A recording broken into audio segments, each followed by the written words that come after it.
Damos la bienvenida al siguiente ponente.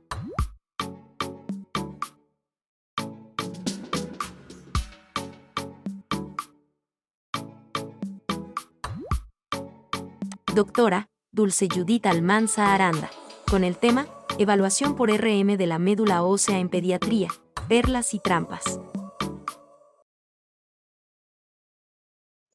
Buen día, soy la doctora Judith Almanza y el día de hoy abordaré el tema de evaluación por resonancia magnética de la médula ósea en pediatría, perlas y trampas. Antes de comenzar, quisiera agradecer al comité organizador del 9º Congreso de Imagenología 2023, al Dr. Mario Osorio Valero y al Dr. Benjamín Conde Castro por su amable invitación a colaborar con esta charla. Les muestro un pequeño resumen de mi historial académico y profesional. Soy médica radióloga con especialidad en imagenología diagnóstica y terapéutica, certificada por el Consejo Mexicano de Radiología e Imagen, con alta especialidad en resonancia magnética y certificación agregada como especialista en radiología pediátrica. Actualmente me desempeño como médico adscrito en Salud Digna, médico adscrito en el Centro Médico ABC Campus Observatorio y médico de staff de resonancia magnética en el Hospital Star Médica HIP. También me desempeño como miembro del Comité de Calidad de la Sociedad Latinoamericana de Radiología Pediátrica y como miembro colaborador en la materia de Radiología Pediátrica del Consejo Mexicano de Radiología e Imagen. Los objetivos que abordaremos en esta charla son identificar la apariencia de la médula ósea normal, analizar los cambios secuenciales en la distribución de la médula ósea roja y amarilla en la edad pediátrica y describir las trampas o pitfalls en la imagen de presentación única en los niños y soluciones útiles en casos difíciles. La justificación de esta revisión radica en que la resonancia magnética es una modalidad muy importante para la detección y caracterización de las lesiones de la médula ósea.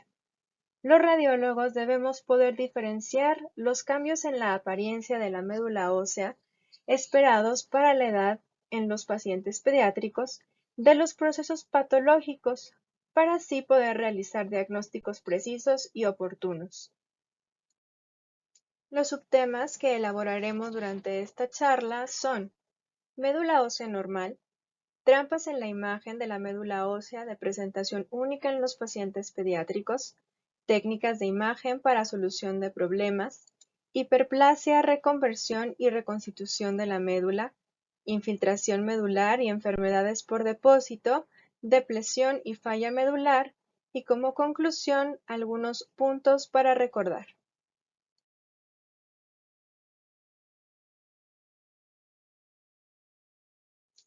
Para comenzar a describir las características de la médula ósea normal,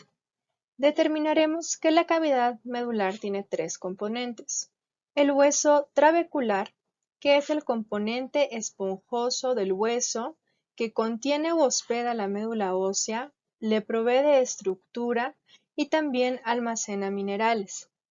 La médula roja o hematopoyética, que está compuesta en su mayoría por células hematopoyéticas, de las cuales se derivarán las células sanguíneas y una menor proporción de adipocitos.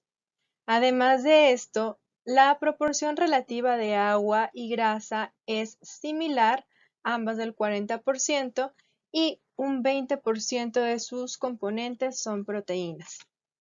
La médula ósea amarilla o inactiva tiene un muy bajo porcentaje de células hematopoyéticas y está compuesta mayormente de adipocitos. Asimismo, el porcentaje de grasa en relación a otros componentes es predominante hasta en un 80%, con un 15% de agua y un 5% de proteínas. Podemos identificar entonces que las proporciones relativas de grasa y agua son las mayores determinantes de la señal en resonancia magnética. De esta manera, la médula ósea roja, que contiene una cantidad y una proporción de grasa similar a la del agua, se espera que tenga una señal en T1 menor que la grasa subcutánea, pero típicamente mayor que la del músculo esquelético adyacente, y en T2 que la señal sea más brillante que la del músculo adyacente. Por el contrario, la médula ósea amarilla, que tiene una proporción de grasa mucho mayor que el resto de sus componentes, se espera que muestre una señal en T1 similar a la grasa subcutánea y que en la secuencia T2 sea isointensa o discretamente hipointensa a la grasa subcutánea. El aspecto general en resonancia magnética de la médula ósea dependerá de la edad del paciente y de la secuencia adquirida, siendo las secuencias T1 y T2 espineco y las secuencias sensibles a fluido las utilizadas con mayor frecuencia debido a que la variación en el tiempo de relajación de los tejidos permiten la diferenciación entre la médula ósea roja y amarilla normales. Una importante excepción a la regla de la señal T1 de la médula roja es el periodo neonatal, cuando un alto porcentaje de celularidad hacen que la médula roja normal parezca isointensa e incluso hipointensa en relación con el músculo esquelético adyacente en esta secuencia. Después del periodo neonatal, si la señal T1 de la médula es más baja que la del músculo esquelético, deberemos sospechar patología. La evaluación de la médula ósea es difícil en los niños porque la conversión medular es un proceso dinámico que se extiende desde el nacimiento hasta la vida adulta y es un proceso incompleto puesto que la hematopoiesis es necesaria en todas las etapas de la vida. Afortunadamente, este proceso ocurre en un patrón predecible que comienza en el esqueleto apendicular periférico, es decir, en las falanges de manos y pies, y progresa centralmente al húmero y fémur. En cada hueso, la conversión comienza primero en las epífisis, posteriormente sigue a la diáfisis y a la metáfisis, primero la distal y por último la proximal. En las epífisis, la conversión medular a médula grasa comienza entre 6 y 8 meses después de la aparición del centro de osificación secundario. Estos son esquemas del proceso de conversión medular en las diferentes etapas de la vida. Entre 1 y 10 años, el proceso de conversión de médula ósea roja a médula ósea amarilla sigue el patrón previamente descrito, y al final, cerca de los 10 años, se observa una completa osificación de los centros secundarios, pero las fisis permanecen abiertas. Este esquema es una representación de la señal T1 en los diferentes componentes del hueso con sitios de conversión a médula amarilla. En esta etapa de la vida encontraremos médula amarilla predominantemente en las epífisis y las diáfisis. Entre los 10 y los 25 años, la señal de la médula grasa predomina en las extremidades. Sin embargo, persiste médula ósea roja residual en las metáfisis de fémur y húmero. A los 25 años aproximadamente se alcanza el patrón adulto, con escasa médula roja en las metáfisis proximales de fémur y húmero, y la mayoría de la médula ósea roja residual se encontrará en el esqueleto axial. En estas imágenes podemos observar el cambio de señal en la secuencia ponderada en T1 en la médula ósea durante el proceso de conversión de médula ósea roja a médula ósea amarilla. A los 10 meses podemos observar señal de médula ósea roja en las metáfisis y en la diáfisis, con señal hiperintensa en las epífisis proximales del fémur y escasa señal hiperintensa en la diáfisis distal del fémur. A los 4 años podemos observar una mayor extensión de la señal similar a la grasa subcutánea en la diáfisis del fémur, en el tercio distal y tercio medio, y persiste la hiperintensidad de las epífisis proximales del fémur. A los 8 años podemos observar cómo ya las epífisis distales, las metáfisis y la mayoría de la diáfisis del fémur tiene señal de grasa similar al espacio subcutáneo. A los 16 años podemos identificar cómo únicamente persisten algunos focos de señal hipointensa a la grasa subcutánea en el T1, que es más brillante que el músculo esquelético, en la metáfisis proximal del fémur y que corresponde a médula ósea roja residual. Estas imágenes de radiografía de articulación de la cadera y secuencia T1 de resonancia magnética de la articulación de la cadera ilustran de manera muy completa el proceso de conversión medular en la epífisis. Tenemos una imagen anteroposterior de articulaciones de la cadera en la que aún no identificamos a los 3 meses el núcleo de osificación secundario de la epífisis proximal del fémur. A los 6 meses ya han aparecido estos núcleos de crecimiento y podemos observarlos también en la resonancia magnética con señal en T1 que es discretamente mayor que la del músculo esquelético adyacente, pero mucho menor que la de la grasa subcutánea. Sin embargo, después de 6 meses, cuando el paciente tiene ya 1 año, podemos identificar la conversión a médula ósea amarilla de las epífisis de crecimiento proximales del fémur. En el esqueleto axial, la conversión de médula ósea roja a amarilla es mucho más gradual. En las imágenes potenciadas en T1, en los niños menores de 1 año, los cuerpos vertebrales serán generalmente hipointensos al disco intervertebral. Entre 1 y 5 años, los cuerpos vertebrales se espera que sean relativamente isointensos al disco intersomático, y después de los 5 años se espera que los cuerpos vertebrales sean hiperintensos a los discos intersomáticos.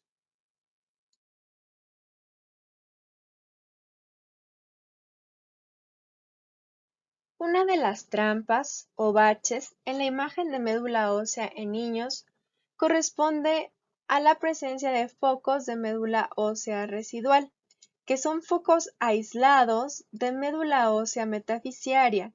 que generalmente encontramos de señal hipointensa en T1 con forma de flama que se extiende en sentido vertical con base adyacente a la fisis y como regla debe tener una señal que no sea menor que la del músculo adyacente. Este es el caso de un paciente de 17 años, masculino, con un foco aislado de médula ósea roja residual en la metáfisis humeral, y este es un estudio de rodilla en el que podemos observar varios focos de médula ósea roja residual que tienen base epifisiaria, una morfología de flama en sentido vertical y cuya señal no es menor que la del músculo adyacente. También podemos observar estas imágenes en secuencias T2 o en secuencias sensibles a fluidos, con una señal discretamente mayor que el músculo esquelético adyacente. Otra de las trampas en la imagen de la médula ósea de presentación en pediatría es el aspecto de médula moteada en el pie. Estos son focos de señal hipointensa en T1 e hiperintensa en las secuencias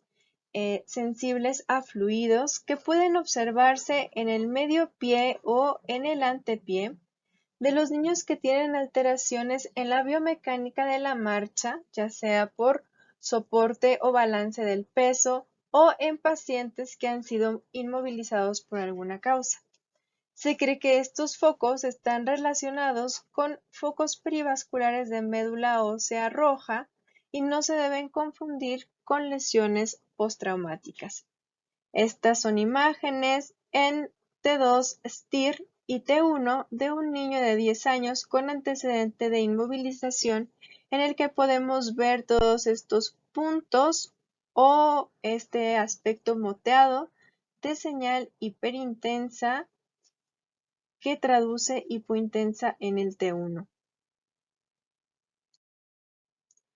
Otra de las imágenes con las que debemos tener cuidado corresponde a los centros de preosificación, que se producen por una hipertrofia focal de condrocitos previo al desarrollo del centro de osificación secundario.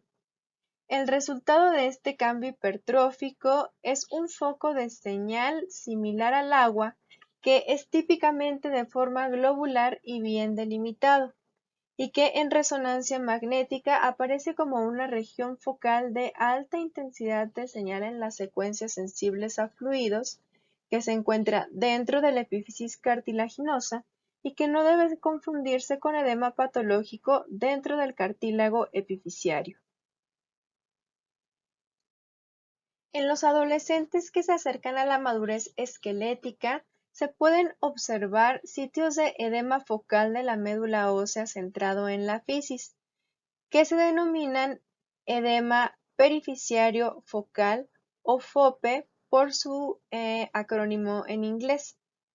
En las secuencias de resonancia magnética sensibles a fluidos, los FOPE aparecen como áreas focales de señal aumentada que se extienden hacia la metáfisis y a la epífisis adyacente.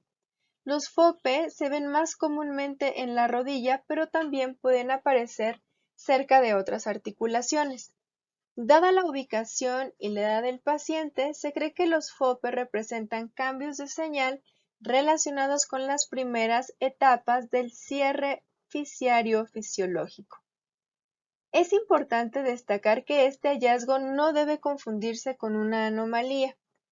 y que estos FOPE no necesitan ser confirmados con procedimientos de diagnóstico invasivos y tampoco requieren del seguimiento por imágenes. Enseguida revisaremos algunas técnicas de imagen que pueden ser de utilidad para diferenciar médula ósea patológica de médula roja o amarilla normal. La primera técnica que revisaremos es la técnica de desplazamiento químico. Las imágenes de desplazamiento químico pueden ser de utilidad para diferenciar médula ósea normal versus médula tumoral, debido a la diferencia en las frecuencias de resonancia entre los protones de agua y lípidos. Con un tiempo de eco adecuado para la potencia del campo magnético utilizado, el contenido de agua y lípidos celulares va a determinar la señal de la médula roja y amarilla en las imágenes en fase opuesta o fuera de fase, lo que da como resultado una cancelación neta de los vóxeles que tienen grasa y agua. La médula roja y amarilla contienen grasa y agua, por lo tanto ambos tipos de médula muestran una pérdida de la señal en las imágenes en fase opuesta o fuera de fase, y por el contrario los depósitos tumorales en la médula no muestran pérdida de la señal en las imágenes en fase opuesta, puesto que la gran mayoría de los tumores no presentan componente de grasa. Las siguientes imágenes nos permiten demostrar de manera burda cómo funciona la técnica de desplazamiento químico. En la primera imagen tenemos una columna dorsolumbar en secuencia STIR, en la que podemos observar una fractura vertebral con la señal medular aumentada, que queremos saber si es una fractura en terreno patológico o no. Entonces, utilizamos la técnica de desplazamiento químico y observamos que en la secuencia fuera de fase se muestra pérdida de la señal de la vértebra fracturada porque contiene médula normal. En cambio, en el segundo set de imágenes podemos identificar otra fractura vertebral con señal medular aumentada, pero en este caso podemos observar como en la secuencia fuera de fase no se observa la pérdida de la señal. Entonces, esto nos hará sospechar que la fractura se encuentra en un terreno patológico. En estas otras imágenes de la pelvis de una niña de 17 años con antecedente de neuroblastoma metastásico, en la secuencia, en fase, podemos observar que hay múltiples imágenes hipointensas en la hemipelvis izquierda, que están señaladas con flecha, y la de mayor tamaño que se encuentra en el ala ilíaca en el segmento más anterior. En la secuencia fuera de fase podemos observar cómo la señal se suprime o se pierde en las lesiones de este aspecto pseudonodular localizadas en el segmento posterior, pero la lesión de mayor tamaño que se localiza en el segmento anterior mantiene la señal hiperintensa, y esta lesión posteriormente se confirmó como un depósito secundario. Otra de las secuencias que mencionaremos porque debe tener consideraciones especiales en los pacientes pediátricos es la secuencia de difusión. Las imágenes ponderadas en difusión nos permiten evaluar cuantitativamente la movilidad de las moléculas de agua al permitir el cálculo de coeficiente de difusión aparente o ADC. Tenemos que recordar que los tejidos de mayor densidad celular con membranas celulares intactas tienen una movilidad de moléculas de agua restringida, al igual que los fluidos complejos que tienen obstáculos al movimiento o que han generado paredes o membranas. Por lo tanto, tenemos que recordar que tanto tumores altamente celulares como el edema citotóxico, y el absceso y la fibrosis pueden presentar difusión restringida. De igual manera, es importante recordar que en los niños la médula ósea roja restringe la difusión debido a un alto porcentaje de celularidad. Por lo tanto, la difusión restringida puede ser un hallazgo normal, sobre todo en el esqueleto pélvico y la columna lumbar en los niños, y casi la mitad pueden demostrar una distribución asimétrica de la difusión restringida de la médula. Siempre que evaluemos esta secuencia, tenemos que tomar en consideración la edad del paciente y cuál es la extensión de la médula ósea roja esperada para esta edad. Estas son imágenes de pelvis obtenidas en una niña sana con indicación de resonancia magnética para valorar la morfología del útero. Es una paciente de 12 años y una secuencia de difusión axial en la pelvis con B800 y un mapa de ADC en el que vemos hiperintensidad en la difusión con caída de la señal en el mapa del ADC, compatible con restricción a la difusión. Entonces, siempre recordar que la difusión restringida es un hallazgo normal en el esqueleto pélvico y columna lumbar en los niños. Sin embargo, debemos mencionar que la secuencia de difusión tiene una amplia utilidad al evaluar la respuesta del tumor óseo al tratamiento, debido a que los cambios en los valores medios del ADC, por ejemplo, un incremento en los valores del ADC, pueden ser valiosos para demostrar necrosis y buena respuesta al tratamiento. Estas son las imágenes de pelvis de la paciente de 17 años con neuroblastoma metastásico, difusión con B600 y mapa de ADC, en la que podemos observar que la lesión previamente reconocida como depósito de tumor muestra hiperintensidad de la difusión y caída de la señal en el ADC.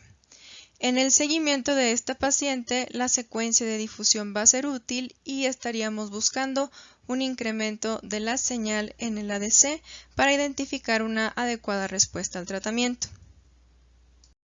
En cuanto al uso de medio de contraste intravenoso, vale la pena mencionar que su uso no es indispensable para la caracterización de las lesiones medulares en los niños. Hay que recordar que el realce con gadolínio será mayor en la médula ósea roja que en la amarilla, debido a un lecho microvascular más extenso, con mayor perfusión, especialmente en los niños pequeños. Por lo tanto, el uso de contraste intravenoso tiene que ser elegido de manera muy cuidadosa e individualizada, ya que prolonga el tiempo de exploración y la sedación de los pacientes si esta fue requerida, además de que expone al niño a posibles reacciones adversas, dejando de lado las más raras reacciones alérgicas si tenemos un mayor riesgo de fibrosis sistema nefrogénica y los posibles efectos de los depósitos de gadolínio dentro del cuerpo. Por lo tanto, siempre los beneficios clínicos del gadolínio deben superar los riesgos teóricos. A continuación recordaremos algunas condiciones que van a alterar la composición de la médula y su aspecto en la resonancia magnética. Las condiciones asociadas con el aumento de la hematopoiesis pueden resultar en una falta de conversión o reconversión y reemplazo de médula amarilla por médula roja hiperplásica. Estas condiciones incluyen la anemia hemolítica crónica, por ejemplo en el caso de anemia de células falciformes o beta-talasemia,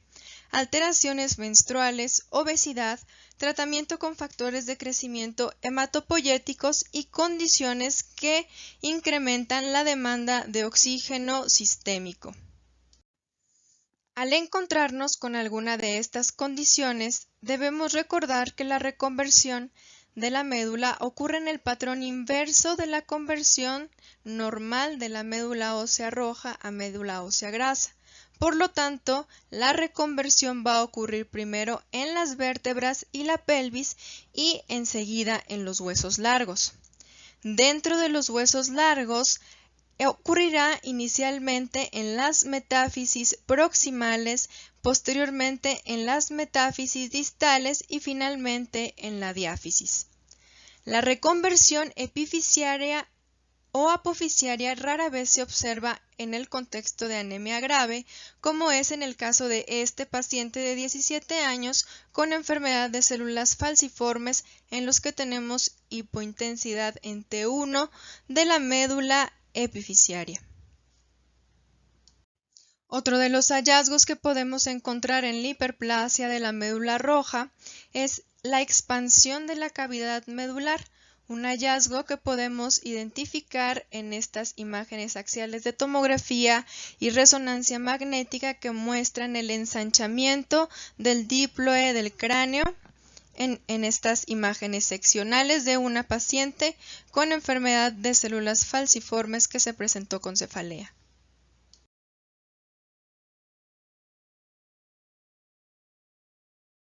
En cuanto a las patologías que infiltran la médula, ejemplificaremos con la leucemia aguda, que es la neoplasia maligna pediátrica más común, siendo el subtipo de leucemia linfoblástica aguda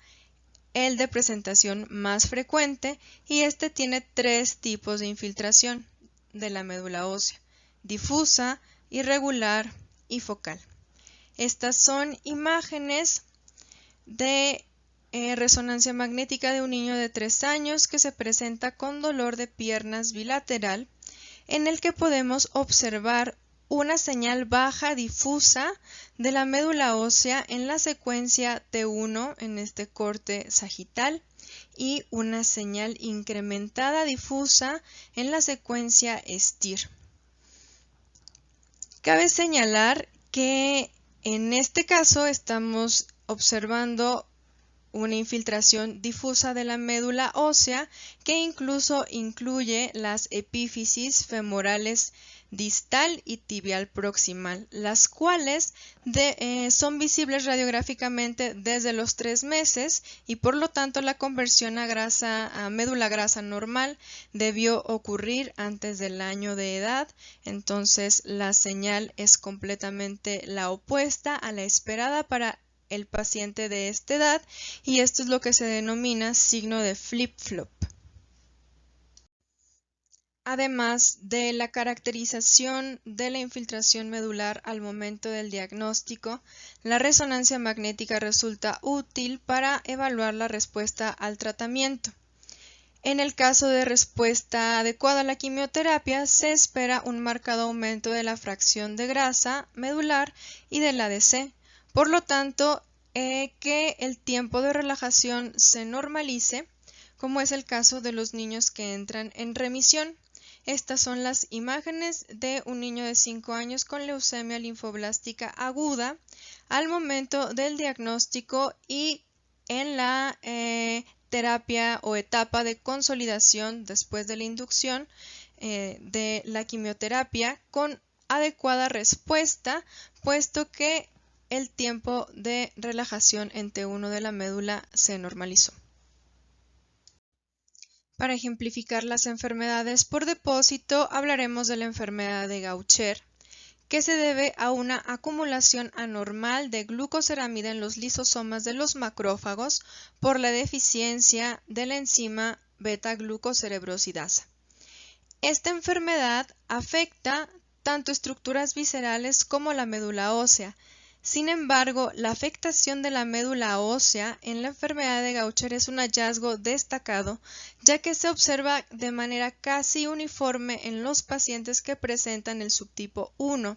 y afecta más notoriamente la columna vertebral, los fémures, las tibias y los húmeros. Estas son imágenes de fémur de un paciente masculino de 15 años con diagnóstico de enfermedad de Gaucher. La primera es una imagen basal en la que observamos la hiposeñal en T1 de la médula ósea del fémur y posterior a la terapia con sustitución enzimática vemos cómo hay incremento de la señal diafisiaria y metafisiaria en relación con respuesta al tratamiento y disminución de los depósitos anormales. Las alteraciones óseas relacionadas con la enfermedad de Gaucher son las causas más importantes de morbilidad y discapacidad a largo plazo para estos pacientes, por lo cual desde un inicio es importante detectar los cambios en la señal y la morfología de los huesos y también realizar la vigilancia periódica para detectar las diferentes presentaciones como la infiltración medular, osteopenia y complicaciones como la osteonecrosis y fracturas patológicas o compresión, deformidades por compresión, ya que estas alteraciones ponen en riesgo de complicaciones óseas irreversibles y debilitantes, que además van a interferir con el crecimiento normal del paciente y con el logro de una masa ósea óptima.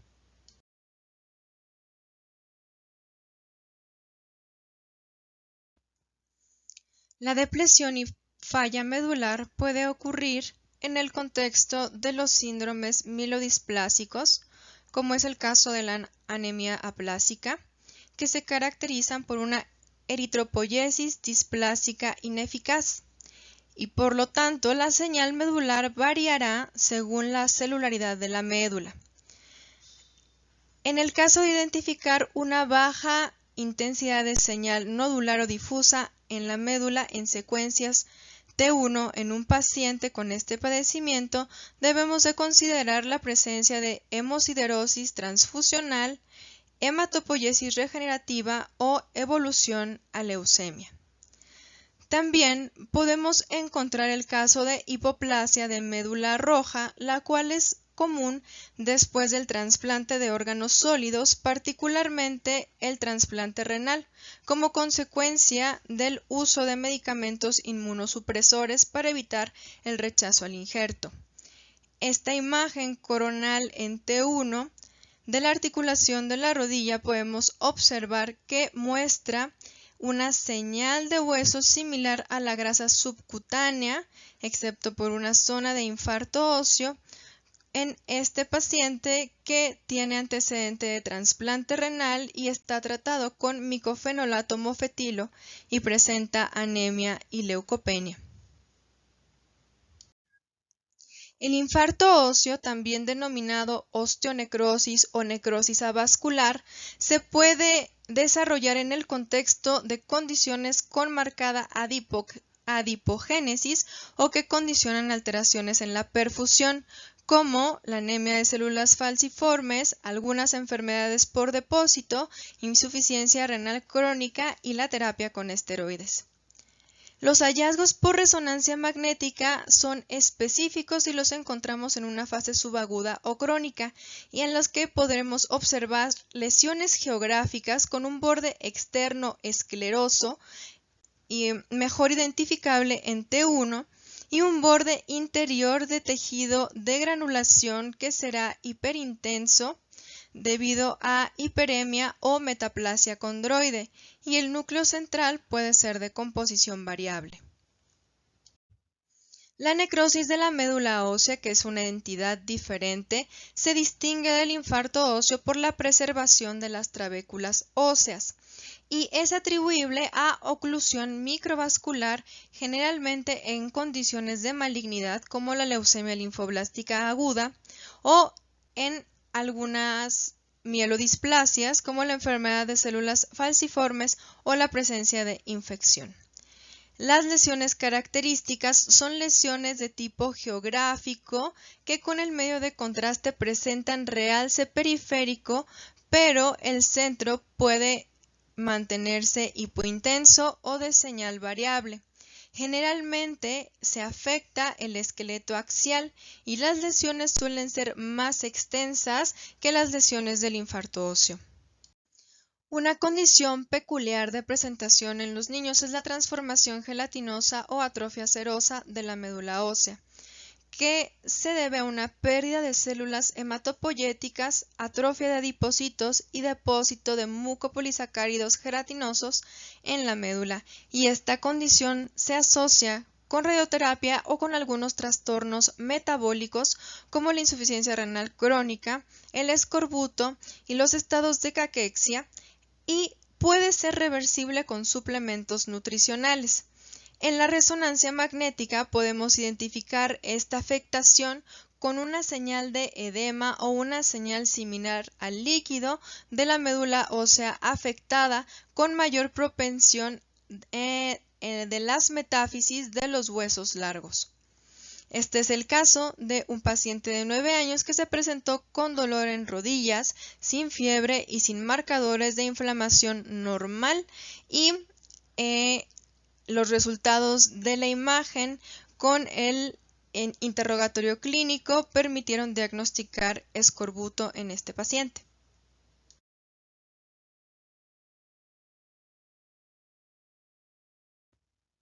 Para concluir, haremos un recordatorio de puntos importantes.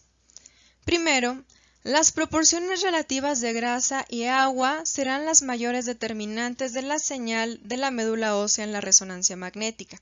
En T1, la señal de la médula ósea roja es menor que la de la grasa, pero es típicamente mayor que la del músculo adyacente. La excepción a esta regla es el periodo neonatal, en el que un alto porcentaje de la celularidad de la médula permite que la médula normal sea isointensa o incluso hipointensa en relación con los músculos en la secuencia T1. El proceso de conversión medular es predecible y presenta un patrón que inicia en el esqueleto apendicular periférico, iniciando por las falanges y progresa centralmente al húmero y fémur. En cada hueso, la conversión medular inicia en la epífisis, posteriormente en las diáfisis, posteriormente en las metáfisis, primero la distal y por último la proximal.